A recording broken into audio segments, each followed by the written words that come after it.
So I want to talk a bit about the four Supreme King versions of the Dimension Dragons, because those monsters are very interesting to me narratively. Obviously, like, duel-wise, their existence is just sort of Zark streamlining and upgrading his deck, making his dragons more powerful than they originally were.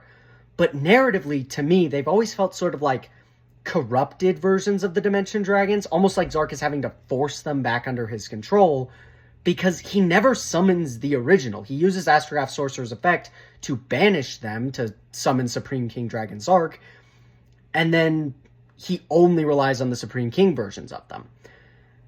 And it also feels very interesting because aside from Yuri, who is an interesting case, the other three incarnations of Zark, Yuya, Yuto, and Yugioh, they're the good guys in their universes. They're very good-natured. It's only when they're overwhelmed by that will to reunite from Zark that they start acting a bit more cruel, a bit more angry, a bit more like Zark. Otherwise, they're the good guys. When you remove them from Zark's influence, they're good. And for Yuri, it almost feels like he was pulled away from that path by Leo Akaba's interference within the fusion dimension, because we never get an indication that Yuri met Selena, which the others met their counterparts. And then Leo Akaba creates the fusion dimension version of Duel Academy and raises them to be child soldiers, almost feeding into that darkness that Yuri gets from Zark. And if I remember correctly, Yuri doesn't really seem that different when he enters his sort of berserk state like the others do. He feels like himself still.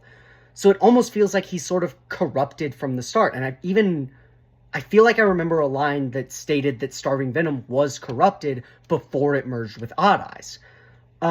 So given that, I almost wonder if Yuri would have gone down the path of becoming a good guy with Selena being his best friend if Leo Akaba hadn't interfered and tried to bring Rei back. I almost wonder if part of Rei's will when she split the dimensions apart was to try and redeem Zark by purifying the bits of his soul that went into his four incarnations, making them the good guys, making them good-natured people again. Because Zark originally wasn't evil, he just went down a bad path. Maybe him and Rei were once friends, and she was trying to kind of redeem him through splitting the dimensions apart, as well as saving everybody. And that's why Zark can't control the Dimension Dragons anymore. They're purified, so he has to corrupt them to force them under his control again.